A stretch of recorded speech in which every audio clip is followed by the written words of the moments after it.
السلام عليكم متتبعي قناة جيوسبور، مرحبا بكم. حسم كيليان بامبي نجم باريس سان جيرمان وقائد منتخب فرنسا قراره النهائي بشأن وجهته المقبلة.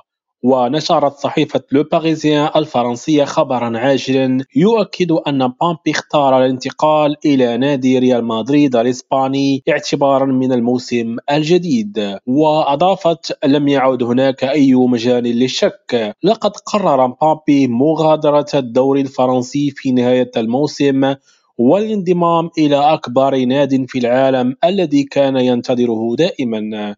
يذكر أن مبابي ينتهي تعاقده مع النادي الباريسي هذا الصيف، علما بأنه انضم لصفوف الفريق الباريسي صيف 2017 قادما من نادي موناكو. وكان النجم الفرنسي قد أبلغ إدارة ناديه في أوائل صيف العام الماضي 2023 بأنه لن يفعل بند التمديد لموسم ثالث حتى صيف 2025.